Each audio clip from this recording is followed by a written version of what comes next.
Good afternoon, my dear student. Today we will continue about the chapter 6 that about the Asia, location and political division and physical features.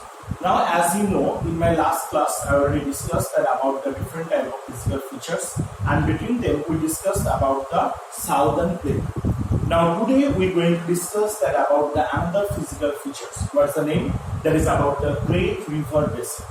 You're going to repeat, Great River Basin. Now what is the river basin? That both the beside land, suppose is the river. Now both the side or the lowland area, that lowland area on the beside the river bank, this is called the river basin. That is most of the time it is made by through the sand. So the lowland area beside the river is known as the river basin. And this region is made by the sand. Now today we have discussed about the great river basins in Asia. Now many large river basins are the snow-covered mountains are originate from the plateaus in Asia. In Asia, so many rivers it will flow that between them the few rivers are originate from the mountains or the glaciers, and the few rivers they have to originate from the plateaus. Now here that some of the valleys, these rivers are formed into the deposition of the rich fertile sea are the densely populated, and those are the river basin area are made up by the sand, silt and alluvium soil on the very fertile land. This area are being very densely populated. You can see in the India and in Asia continent also all how many rivers are there. All the river beside land is being very fertile, and it being very helpful for doing the agriculture process, and being useful for occurring the agriculture work or occurring the major production of the crops or the other sectors. So that is why the Great River Basin is very important for us. Now the first is the three very large westward flowing rivers. That is the Great Plain of China. In China, the three main rivers are being found that make the largest plain region in China. What are the rivers? Huanghe, Yangtze and Siqiang. Can I repeat? Huanghe, Yangtze and Siqiang. These are the name of the four rivers in China that flow in all over the China region, and it make the largest plain in China. Okay. Second one is the Ganga Brahmaputra River Basin is the another first plain in the northern India and Bangladesh. Those are the Ganga Brahmaputra River plain.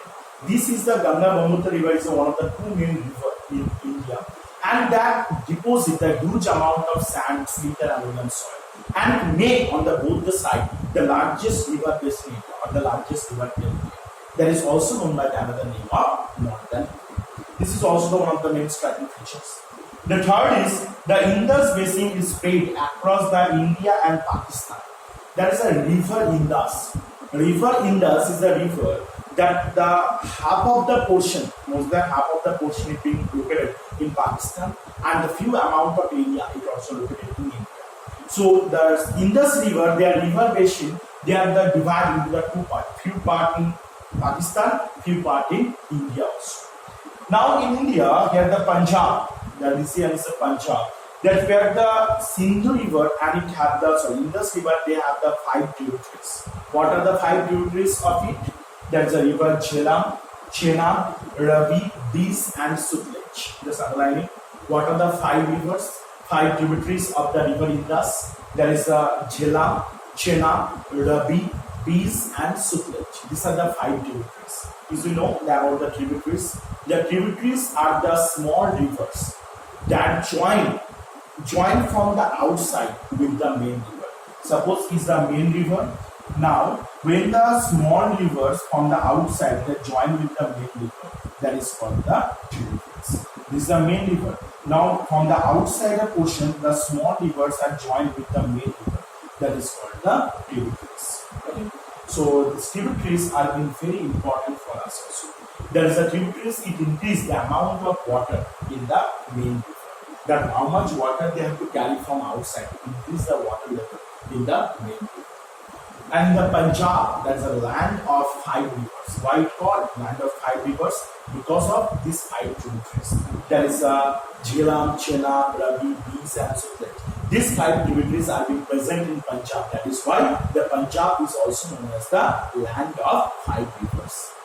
And also the Tigris and Euphrates are the river in Iraq and the Mesopotamian plain. Those are the river Tigris and Euphrates. Between them, that which the civilization will be found, there is a Mesopotamian civilization that will be located, and the Mesopotamian plain it also will made between the river Euphrates and Tigris. And the river valleys of the Irrawaddy, Mekong, Salween in Myanmar. What are the name of the three main river in Myanmar? Irrawaddy, Salween and Mekong. Don't forget it. That is the main three river in Myanmar. What are the name of the rivers that flow in Myanmar? That is Irrawaddy, Salween and Mekong. These are the three rivers. That is countries from the fertile plain. And the Manchurian plain is formed by the river Amur. What are the name of the plain? Manchurian plain. This Manchurian plain is formed by through the river Amur. So remember it. The Manchurian plain will be formed into the river Amur. So these are the different rivers that make the largest plain area in the all over the Asia. Okay. So I hope we have to understand it that about those are the name of the river basins and about them where they are found. Some are found in India or the China or Myanmar, the different places they have to found in all over the Asia. So about their names they have to learn it. Okay? And what are the name of the rivers that flow into the particular country? In China, in India, what are the name of the rivers that have to be learned also? Okay, so today I will share